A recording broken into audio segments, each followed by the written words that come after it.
Hello everyone, myself Dr. Dattatreya Chandam. I welcome all of you in my YouTube channel eKimika. Let's begin with a module on mass spectroscopy. In this module, we are going to deal with the principle of mass spectroscopy, instrumentation of mass spectroscopy, and representation of mass spectrum. The objective of these modules are to understand the meaning of spectroscopy as well as mass spectroscopy, to study the principle of mass spectroscopy, to learn instrumentation and working of mass spectrometer with kinematic explanation, and to study the representation of the mass spectrum. Nowadays, we are very much cautious about our health, especially about our body weight. Balance is used for weighing of human body, but weighing of an organic compound on a balance doesn't give molecular weight of that organic compound, but it simply gives weight of that compound or amount of compound present on a watch glass or a paper. So, balance cannot be used for the determination of molecular weight of an organic compound. So, the question arises in front of us, how to determine the molecular weight of an organic compound. The best way to find out the molecular weight of an organic compound is to use a mass spectroscopy technique. All of you know that spectroscopy is nothing but the study of interaction of electromagnetic radiation with the matter.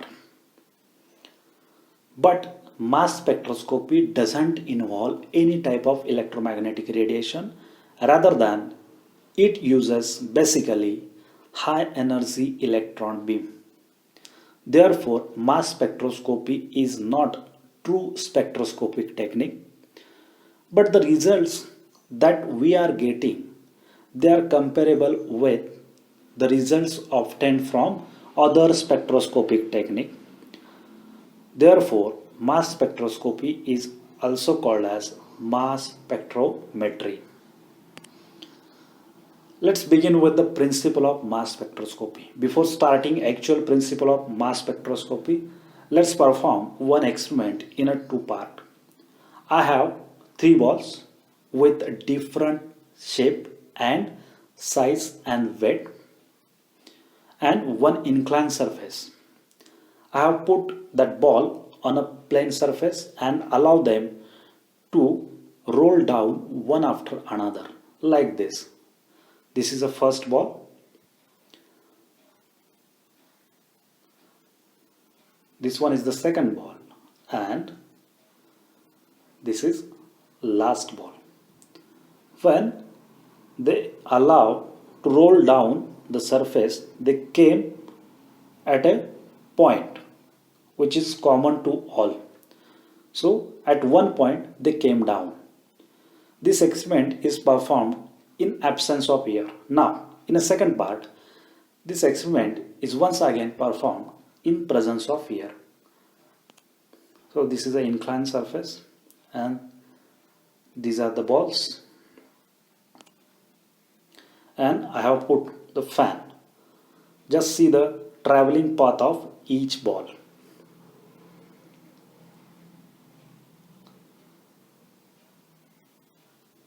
So, in presence of air, the traveling path of each ball gets deflected and they came down the inclined surface at different points. So, if we put the mixture of ball, then they get separated in presence of air.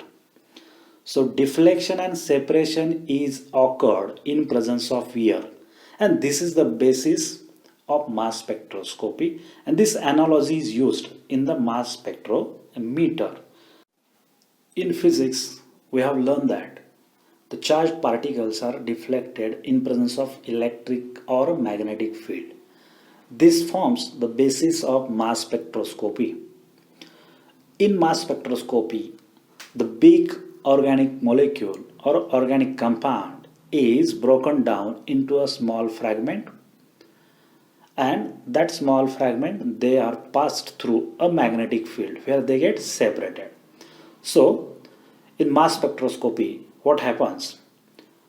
The neutral analyte, that is called as an organic compound or organic sample, is ionized and fragmented to give a complex mixture of fragments, that is ions, small molecules or radicals, and they are accelerated and passed through a scanning magnetic field. The cations from that mixture gets deflected through a certain degree in presence of magnetic field, and they forms a cationic beam depending upon the mass to charge ratio, that is m by z. M is the mass whereas z is the charge on that cation. The intensity of each cationic beam corresponds to relative abundance of ion present in that ionic beam, and which is measured in terms of ionic current and recorded as a peak to give a full mass spectrum. Let's M be the analyte, that is sample, organic sample, and after ionization, one electron is lost from the analyte to give this type of ion which possesses positive charge as well as single electron, that is called as a radical cation, that is molecular ion. In the mass spectroscopy, organic sample is bombarded with high energy electron beam having energy about 70 electron volt, 70 electron volt. This much amount of energy causes ionization as well as fragmentation of organic sample. So the energetic molecular ion in the second step undergo fragmentation to give mixture of fragments such as M1, M2, M3, M4 and so on. The fragments are nothing but the ions, radicals or molecules. When this mixture is passed through the magnetic field, the cations gets deflected. Radicals or molecules, they remains as it is, they remains undetected. Cation forms discrete cationic beam with a different m by z ratio, and they gives ionic current which is recorded as a peak in the mass spectroscopy. So this is the principle of mass spectroscopy. Look at the instrumentation of the mass spectrometer. This is schematic diagram of mass spectrometer, and generally it is composed of three fundamental parts. First one is ionization source, second one is analyzer, and third one is detector. The first portion, ionization source, where the vaporized sample is fast, and in the ionization source the sample is bombarded with high energy electron beam, and that sample is converted into the corresponding molecular ion as well as a complex mixture of fragment after fragmentation.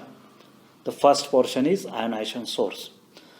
All this complex mixture is passed and accelerated to a analyzer.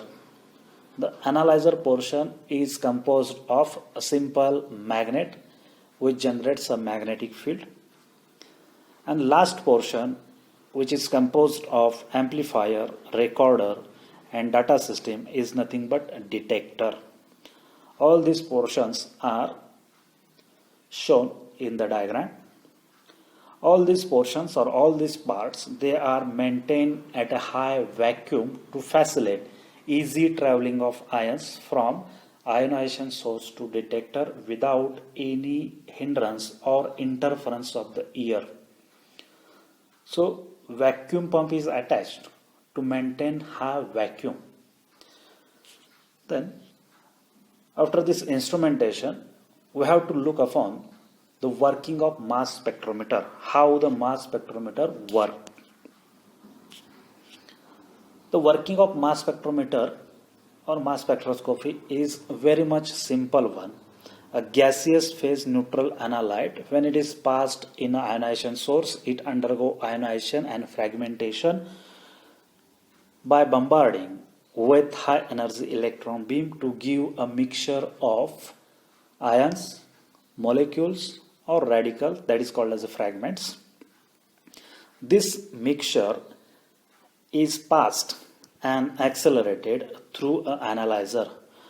When it is passed through an analyzer, upon passing through a magnetic field, the cations generally get separated depending upon their mass to charge ratio.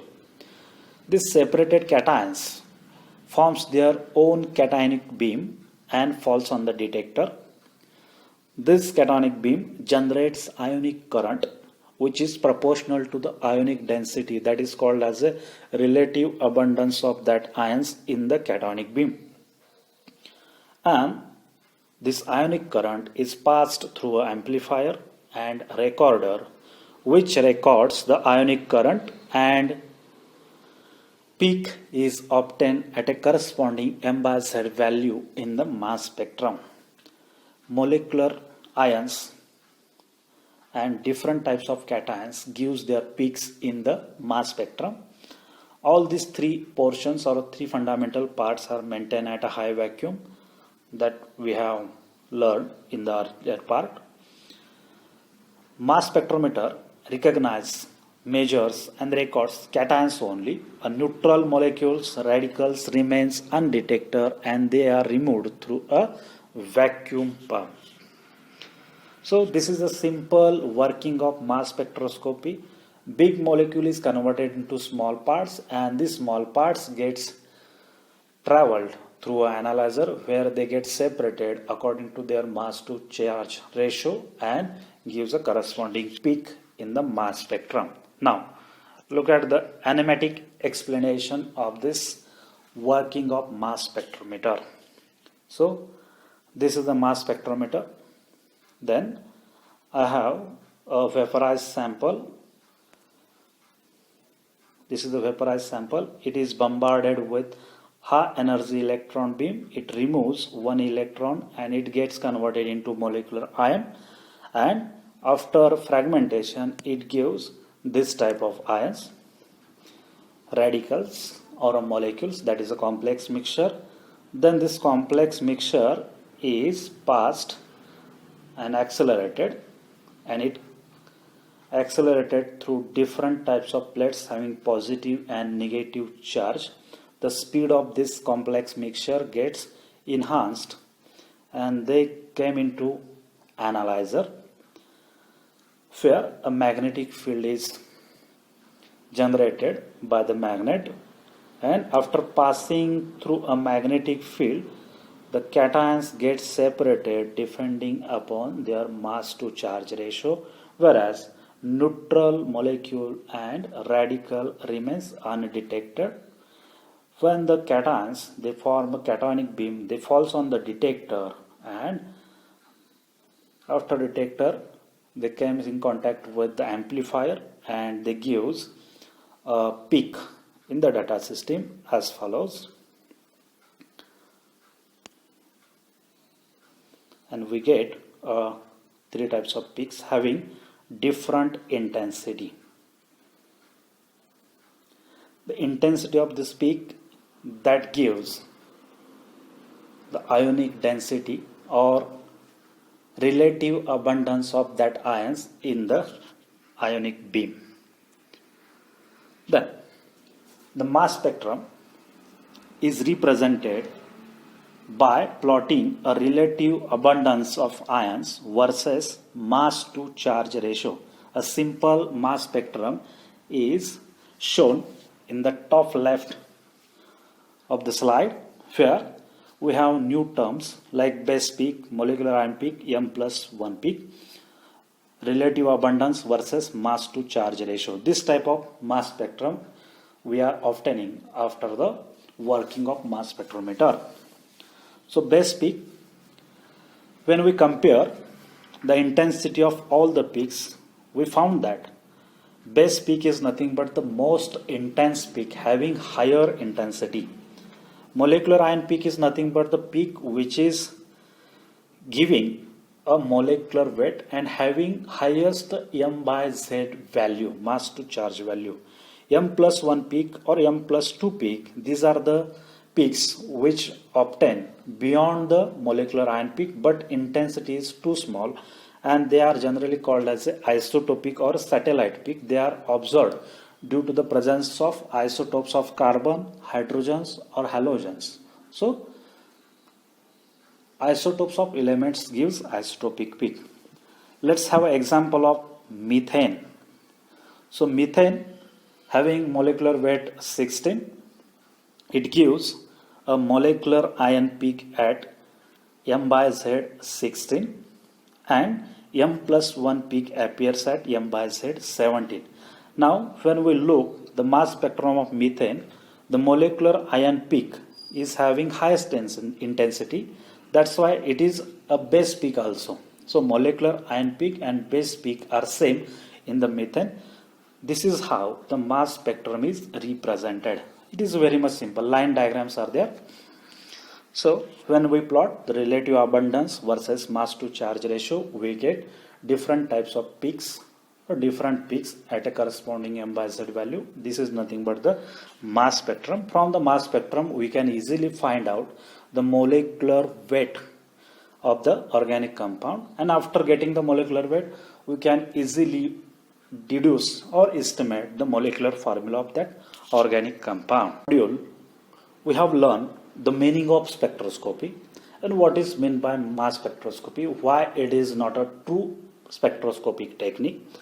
In addition to that, we have studied a principle of mass spectroscopy by using inclined surface and ball experiment in two parts, as well as we have studied basis of mass spectroscopy, ionization, fragmentation, analysis and detection, how the mass spectrometer looks like and how it works. In addition to that, we have studied a mass spectrometer or working of mass spectrometer through animatic explanation, where we got a detailed information about the mass spectrometer working, how the ions gets deflected through a scanning magnetic field and they get separated and they forms a peak. Then after this working, furthermore we have we have learned a representation of the mass spectrum, how the mass spectrum is represented, what is meant by base peak, what is meant by molecular ion peak, and what are the isotopic or satellite peaks. So in this module, we got a detailed explanation about principle, instrumentation and representation of the mass spectrometer. So friends, with this I am signing off this module on a mass spectroscopy. Please subscribe and share the channel among your friends, colleagues and students. If you have any doubt, any query, please write to me. Thank you. Thanks for watching eKimika.